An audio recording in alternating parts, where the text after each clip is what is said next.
বন্ধুরা বর্তমানে নভেম্বর মাস প্রায় ধীরে ধীরে শেষ হতে শুরু করেছে, আর এই সময়টাই আমাদের লেবু গাছের পরিচর্যার একদম শেষ সময় বলতে পারো। কারণ বন্ধুরা এই নভেম্বর মাস শেষ হওয়ার সাথে সাথেই আমাদের সমস্ত লেবু গাছ কিন্তু ধীরে ধীরে ডরমেন্সি পিরিয়ডে চলে যায়, এবং তারপর ডরমেন্সি পিরিয়ড ধীরে ধীরে কাটিয়ে ওঠার পর আমাদের লেবু গাছ কিন্তু ধীরে ধীরে ফুল আনতে কিন্তু শুরু করে। আর তাই এই সময়টাকে আমরা যদি সঠিকভাবে কাজে লাগাতে পারি, তাহলে আমরা কিন্তু আমাদের প্রত্যেকটা লেবু গাছের মধ্যে আগামী দিনে প্রচুর পরিমাণে ফুল ও লেবুকে কিন্তু ধরাতে পারবো। তো বন্ধুরা, লেবু গাছ প্রতিস্থাপন করার পর যারা তোমরা এখনো পর্যন্ত লেবু গাছের মধ্যে ফুল ও ফল একবারও আনতে পারোনি, যারা তোমরা দেখো যে লেবু গাছের মধ্যে ফুল আসার পর সেই ফুলগুলো একটাও গাছের মধ্যে টেকে না, ফলে পরিণত হওয়ার আগেই ফুলগুলো গাছ থেকে ঝরে পড়ে যায়, তারা যদি তোমরা এই সময় চাও তোমাদের সমস্ত লেবু গাছগুলোর মধ্যে মাত্র 30 থেকে 35 দিনের মধ্যে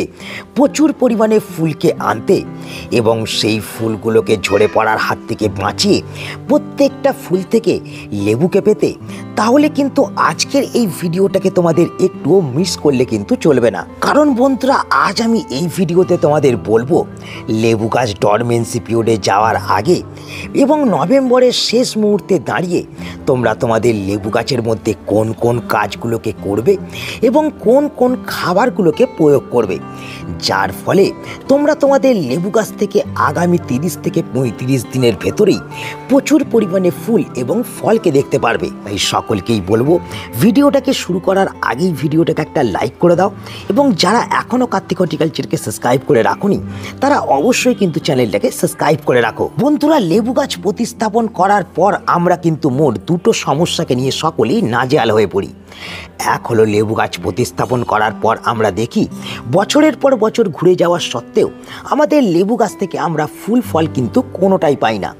আবার অনেক ক্ষেত্রে দেখা যায় গাছের মধ্যে ভরে ফুল আসা সত্ত্বেও সেই ফুলগুলো কিন্তু গাছের মধ্যে একটাও টেকে না, ফুল থেকে ফলে পরিণত হওয়ার আগেই সেই ফুলগুলো লেবু গাছ থেকে ঝরে পড়তে আরম্ভ করে। তো এই সিজনে তোমরাও যদি চাও তোমাদের প্রত্যেকটা লেবু গাছের মধ্যে মাত্র 30 থেকে 35 দিনের ভেতরে প্রচুর পরিমাণে ফুলকে আনতে, তাহলে কিন্তু যে কাজটাকে তোমাদের এই নভেম্বর মাসের শেষ মুহূর্তে দাঁড়িয়ে প্রথমেই করতে হবে সেটা হলো লেবু গাছগুলোকে এই সময় তোমাদের হেলদি এবং সুস্থ রাখতে হবে।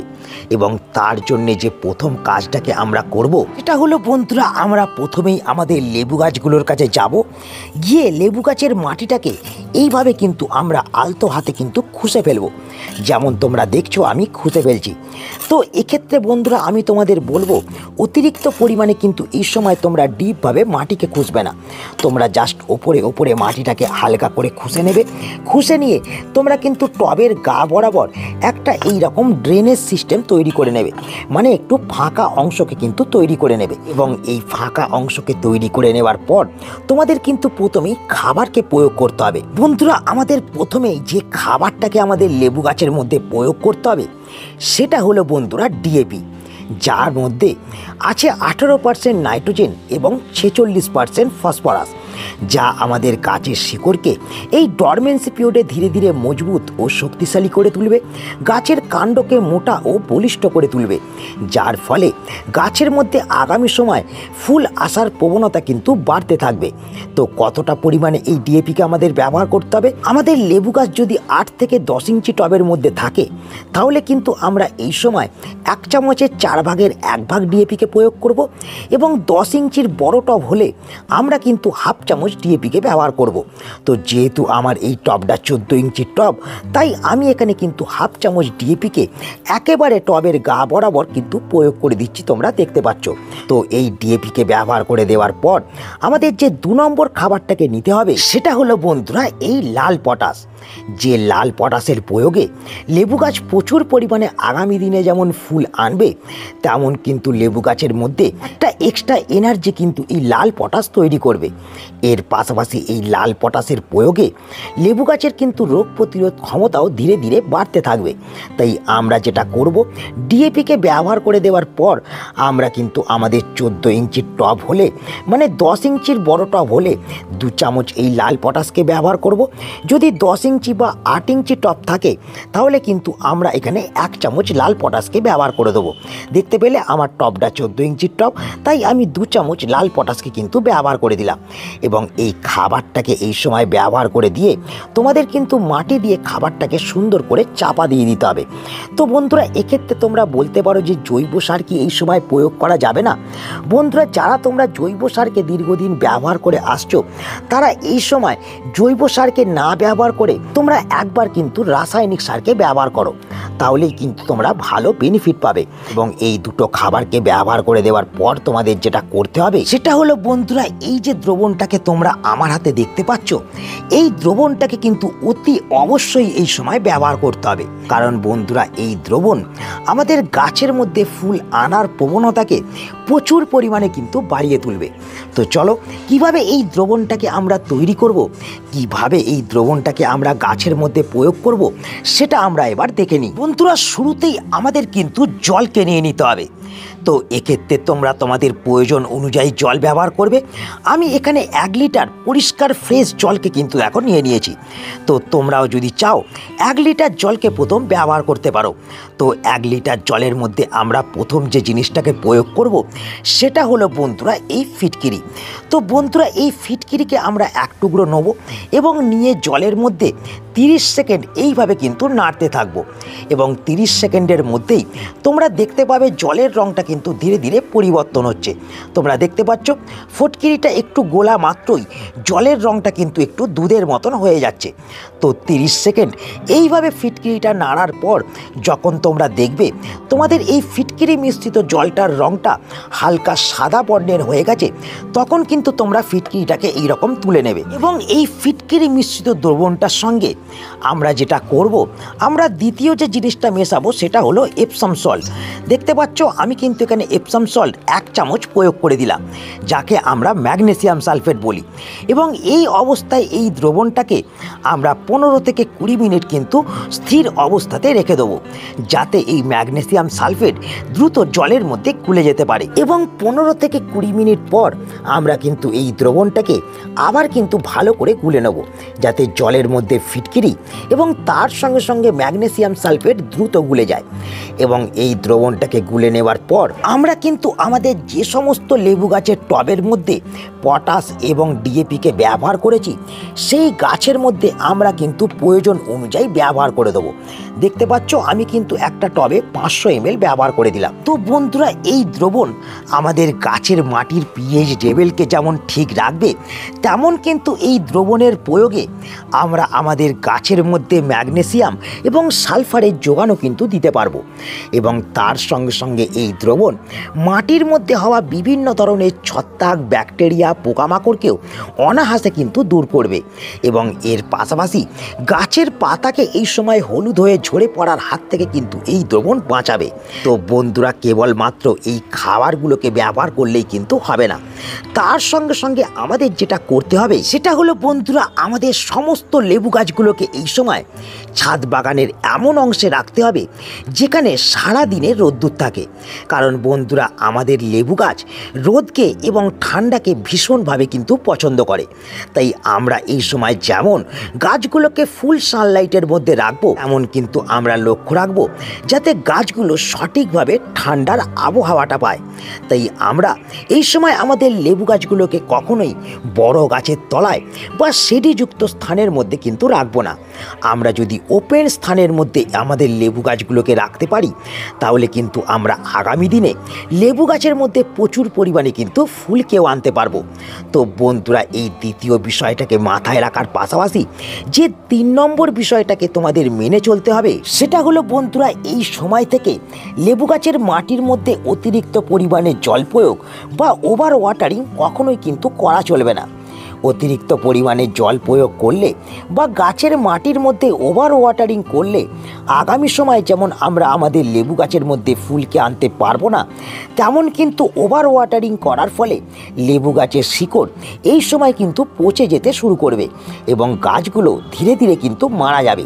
তাই আমরা যেটা করব, আমরা লেবু গাছের মাটির মধ্যে জল প্রয়োগ করার আগে অবশ্যই মাটিটাকে এই রকম কিন্তু প্রথম হাত দিয়ে চেক করে নেব। যখন আমরা দেখব দেখব লেবু গাছের মাটি ভিজে আছে তখন কিন্তু কখনোই জল প্রয়োগ করব না। যখন আমরা দেখব লেবু গাছের মাটির 2 ইঞ্চি পর্যন্ত শুকিয়ে গেছে তখনই গিয়ে আমরা আবার কিন্তু জলকে প্রয়োগ করব। তো এইভাবে আমাদের কিন্তু এই সময়ে জল প্রয়োগ করাকে লেবু গাছের মধ্যে মেনটেন করতে হবে। তো এই 3 নম্বর কাজটি করার সাথে সাথে আমাদের নভেম্বর মাসের শেষ থেকেই যে 4 নম্বর কাজটাকে করা শুরু করতে হবে সেটা হলো বন্ধুরা, এই নভেম্বর মাসের শেষ থেকেই আমাদের লেবু গাছগুলোকে অ্যাপিডস মাইটস ও লিফ মাইনারের আক্রমণ থেকে বাঁচাতে হবে।